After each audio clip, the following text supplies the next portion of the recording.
Welcome to Italy, the land of pizza, pasta, fashion, and history. Home of the Roman civilization and filled with ruins thousands of years older than anything we can find here in the New World. No matter who you are, you probably have a positive feeling associated with Italy.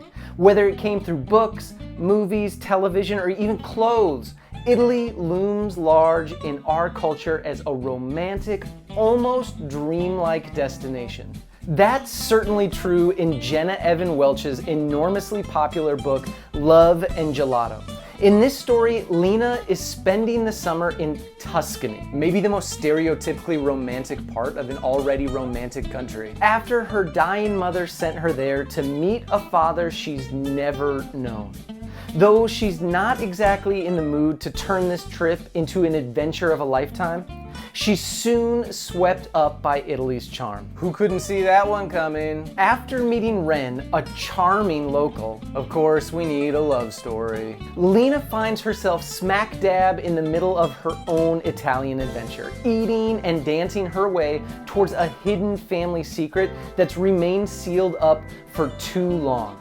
Food, romance, beautiful villas, history, and mystery. This fast-paced story packs in everything you ever thought you'd love about Italy. I have to say, even though all those things sound predictable for a story set in Italy, I didn't care. And that's what makes this country so special. It's timeless. We all would love our own Italian getaway, but why is that exactly? What is it about our culture that has embraced Italy more as an ideal than as a real place? Well, like many of life's most interesting questions, there's no real answer to that. But we can wager a guess. Probably the biggest factor that makes Italy seem so romantic is that we all agree that it is indeed romantic. People think it's romantic, so they make art depicting it as romantic, and then we see that art and we begin to think it's romantic too. It's a self-fulfilling prophecy. Fine, but how did that start?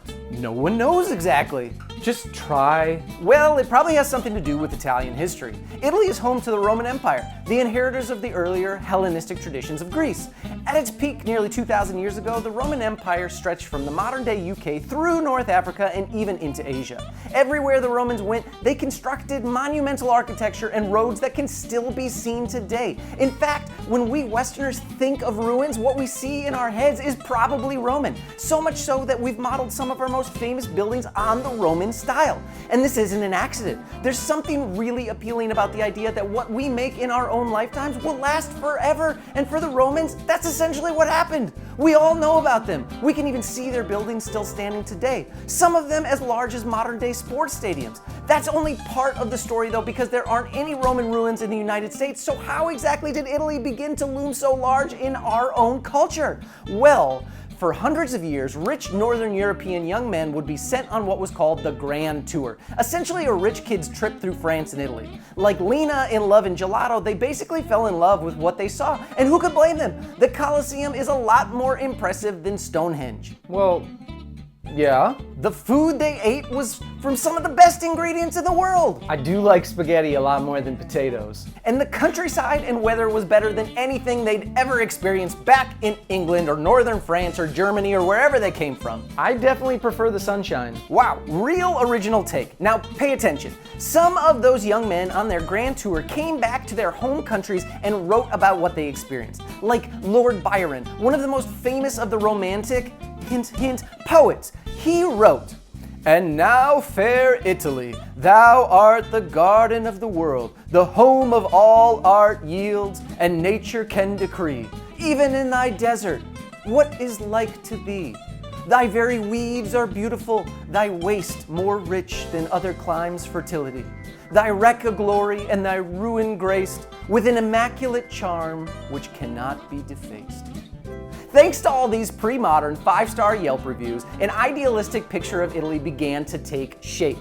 Though that certainly isn't always reality. World War II.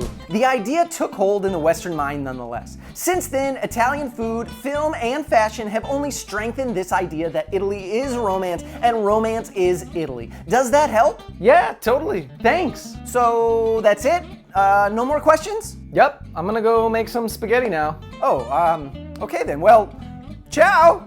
What? It means bye in Italian. Oh, why didn't you say that? Bye.